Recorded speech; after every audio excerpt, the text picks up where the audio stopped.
سلام علیکم و رحمت الله و برکاته برادران عزیز، مردم سربلند تاجیکستان.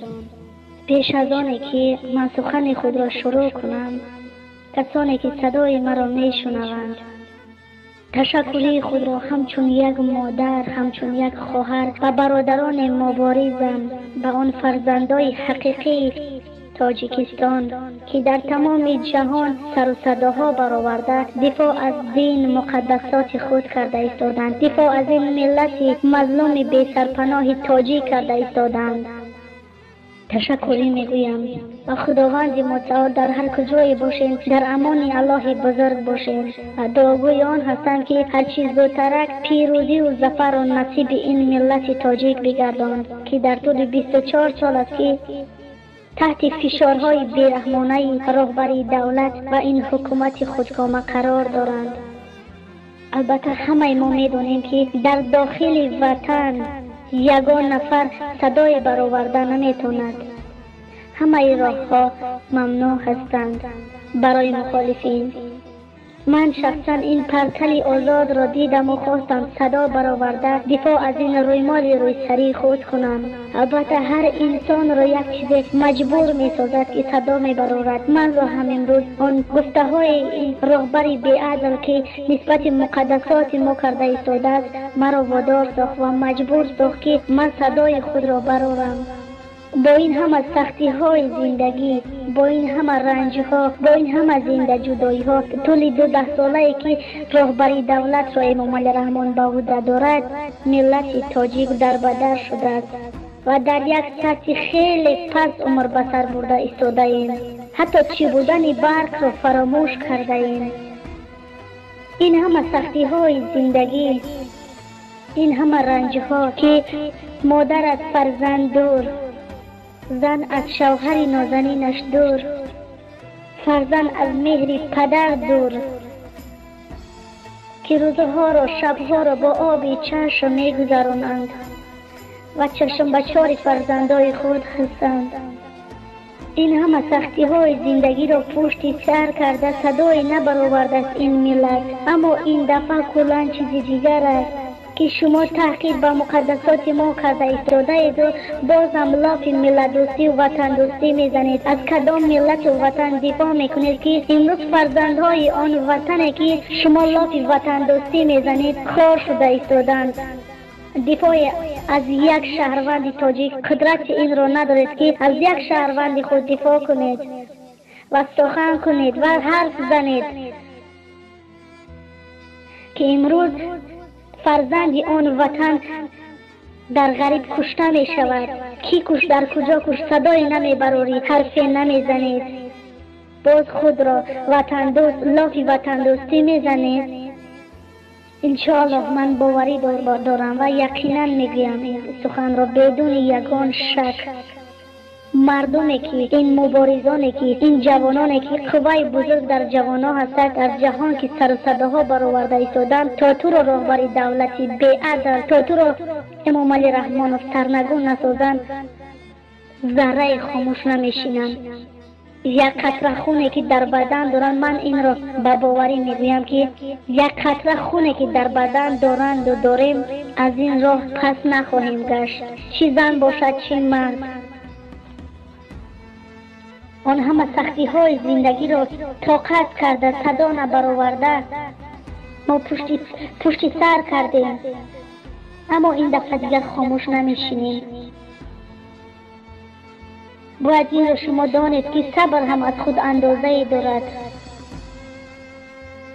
در جهان امروزه حجاب برای مردم غیر مسلمان بخصوص برای حکومت دیکتاتوری خودکامه امام علی رحمان گویا مشکلی به بار آورده مانع پیشروی کشور شده باشد که دست ناپاکشان را به حجاب های سر ما میزنند.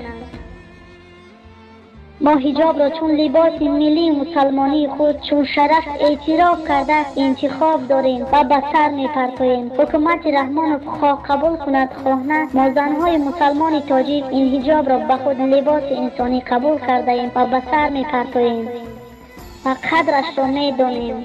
البته حجابمان برای آن است که تا دیگران بدانند که ما عفت خود را حفظ نموده از گفته های خالق خود پیروی میکنیم. من به دنیا به حجاب نآمدم، شکلی به بر نموده و روی سری یا خود حجاب زمانی به سرم آمد که از مضمون و محتوای سخنان خداوند و خوبی آگاه شدم. بعد مطالعه کتاب‌های مقدس خداوند چه بودن حجاب را درک کردم و ناگهان به سرم فکری آمد که پوشش حجاب برایم به مثل داشتن ایمان و وحدانیت خداوند ضرور و حتمی است. و این سوال را همیشه از خود پرسان شده آن در گوشم طنین انداز گردید. در صورتی که من به خداوند و کلام او باور داشته پیامبر اکرم محمد صلی الله علیه و سلم را دوست می‌دارم و حضرت عایشه و فاطمه رضی الله عنها را در زندگی خویش نمونه قرار دادم. متاسفانه بعضی زن حجابدار را عقیب مانده میگویند که به همه ما و شما معلوم است و شنیدیم و دیدیم که از زبان خود رهبر دولت امام علی رحمانوف این سخنی که زنهای تاجیک را عقیب مانده و تحقیر کرده عقیب مانده و گمراه نام برد. این را باید دانید که اگر که زنهای بی‌حجاب، زنهای اوریان با معرفت و با فرهنگ باشند، پس میمونها هم با فرهنگ و با معرفت هستند. البته بین زن اوریان و میمون یگان فرقیت وجود ندارد، هر دو در یک سطح قرار دارند. این اندیشه نادرست شما نامحترم امام علی رحمانوف مرا به فکر کردن وادار ساخت. برای ما میگویی که حجاب نشان یقین ماندگی می باشد و آن دینی ما را، مقدسات ما را تحقیر میکنی، ولی باز ادعا داری که یک مسلمان واقعی هستی و خود را پیشوا نامی‌مانی. البته این اندیشه نادرست شما غیر قابل باور است. این روی سری به مانند سرپوش یهودیان و حجاب مسیحیان مسئولیت من است و هر وقت من این را به افتخار به سر میکنم. این یک پیام صلح می باشد. ما کنیز یا برده شرکت های سرمایه‌دار بزرگ جهانی نیستیم که با استفاده از صورت‌های برهنه‌آمیز تمایل سر کرده تا چیزهای دیگری خود را به فروش براریم. حجاب برای ما آزادی بخشیده از شر نظرهای مردان شیطان چشم که زنان را در اساس بلندی قد و پایان بودن خطی پیشی بر بهاگذاری میکنند نگاه میدارد. با این پرچه متاح که در سر داریم خود را یک زن قدرتمند دارای فرهنگ تاجیکی می‌حسابیم. متاسفانه بخشی از جامعه ما تمام داغ‌های روز را مانده به جای آنکه راه‌های حل این بدبختی‌هایی که بالای ملت آمده است مشکلات مردم را حل کنند، داغ‌های جامعه را مانده امروزها برای نیست کردن حجاب ما زنهای تاجیک قانون برآورده دست می‌زنند. برخی از مسلمانان با نام و با اصطلاح لیبرال حجاب را دستمال غذاخوری شب یا راه حل پنهانی چهره‌های بد نام گذاشتند. البته این خطا است. از آن در حیرتم که رحمانوف از چه در هراس باشد. داری اندیشه کنید. اگر فکر میکنید که حجاب ما را با یک شخص یقین مانده تبدیل داده و به صحراهای 1400 سال قبل عرب باز میگرداند، پس شما کاملا خطا میکنید. اگر شما متوجه نشده باشید پس بیایید برایتان قصه ای را کنیم که بزرگترین زنان غیر مسلمان غرب اسلام آورده و پوشیدن بدن خویش و اساس قرار دادن حیا در زندگانیشان راه آرامش و خوشبختی را یافتند. یک روزنامه‌نگار اروپایی یوان نیدلی که در اثر مطالعه عمیق کتاب مقدس قرآن تازه مسلمان شده است. درست است وقتی یک سرمایه‌دار وال استریت برایتان میگوید که لباس رسمی قیمت‌بها شخص را محترم معرفی میکند، البته حجاب هم زن را گرانبها معرفی میکند. ولی باعث تعاطف است که بانوان دیگر هم تازه حجاب بسر شدند، اما از نظر نگاه‌های حکومت رحمانوف در تاجیکستان تای عذاب هستند. باره درست فکر کنید که این حجاب ما چرا باید برای حکومت رحمانوف مشکل ساز باشد. خوب و بهترش آن است که دستان ناپاک خود را از حجاب روی سری ما گیرید و نیاز مردم را فرا سازید.